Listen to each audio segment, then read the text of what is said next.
మహాదేవ శ్రీమాత్రే నమః. Welcome to our channel times భక్తి. ఇంట్లో మరి ఏ చిత్రపటాలు ఉంచినా ఉంచకున్నా పర్వాలేదు, కానీ నేను చెప్పేటువంటి ఈ యొక్క చిత్రపటాలు ఉంచడం ద్వారా నివాసంలో గొడవలు కావచ్చును, లక్ష్మీదేవి వెళ్ళిపోవడం మాత్రం సత్యం. ఇది గమనించుకోండి. ఇది నేను చెప్పినటువంటి విషయం కాదు, సాక్షాత్తు లక్ష్మీదేవి చెప్పినటువంటి విషయము. లక్ష్మీదేవికి సాక్షాత్తు ఆ యొక్క విష్ణుమూర్తికి జరిగినటువంటి సందర్భాన్ని నేను ఈరోజు మీకు చెప్తున్నాను. ఎందుకంటే ఉగ్రానికి అంటే ఇప్పుడు ప్రత్యంగిర అమ్మవారు కావచ్చును, లేదా లక్ష్మీ నరసింహస్వామికి సంబంధించినటువంటి ఉగ్ర రూపానికి సంబంధించినటువంటి ఫోటోలు కూడా పెట్టుకోకూడదు అని చెప్పడం జరుగుతూ ఉన్నది. ఇంతకుముందు వీడియోలో కూడా చెప్పడం జరిగింది. ఇక్కడ ఏమిటి అంటే గుర్రపు విగ్రహము కానీ గుర్రపు చిత్రపటము కానీ ఇంట్లో ఉంచడం ద్వారా గుర్రపు అంటే గుర్రానికి సంబంధించినటువంటి విగ్రహం కానీ గుర్రానికి సంబంధించినటువంటి చిత్రపటం లైక్ ఇది ఏదైనా కూడా మనము మన ఇంట్లో ఉంచడం మూలకంగా లక్ష్మీదేవికి ఆగ్రహం వస్తుందట. ఆ విషయం ఏమిటంటే లక్ష్మీప్రదము కాదు అని చెప్తున్నారు మనకు శాస్త్రం. మరి అది ఏమిటి అంటే గృహములో గుర్రము పటము లేదా బొమ్మ ఉండడం ద్వారా గృహము నుంచి శ్రీ మహాలక్ష్మి వెళ్ళిపోతుంది అని చెప్పడం జరుగుతుంది.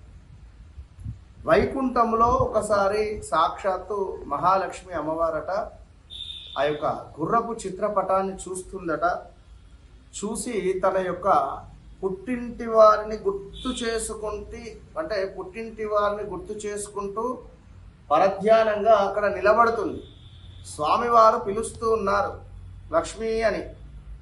ఆ సందర్భంలో ఉలుకు పలుకు లేకుండా అమ్మవారు నిలబడి వారి యొక్క పుట్టింటి వారిని గుర్తు చేసుకుంటుందట.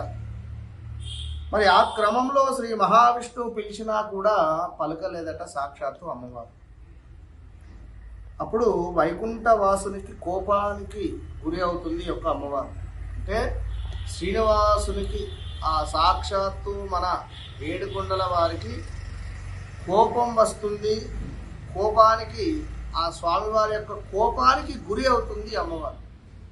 తద్వారా లక్ష్మీదేవి శ్రీహరిని వైకుంఠాన్ని వీడి కొన్ని రోజులు మనకు ఆడగుర్రంలా జీవించాల్సి వచ్చింది.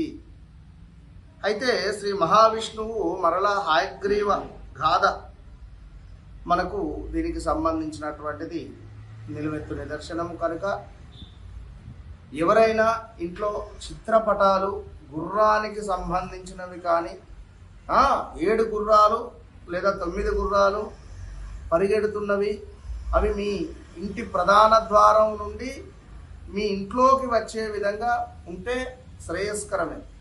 కానీ సింగిల్గా గుర్రం విగ్రహాలు దేవుని చిత్రపటంలో ఉంచకండి.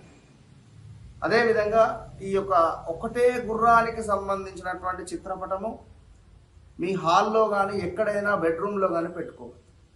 కనుక ఈ విషయానికి సంబంధించినటువంటి జాగ్రత్తగా ఉండండి. అందరూ సంతోషంగా ఉండాలి. మరి తదుపరి వీడియో రియల్ ఎస్టేట్ సంబంధించి ఏ విధమైనటువంటి రియల్ ఎస్టేట్ రంగం వారికి ఏ విధంగా చేస్తే అద్భుతమైనటువంటి ఫలితాలు తెలుసుకుందాం. All the best.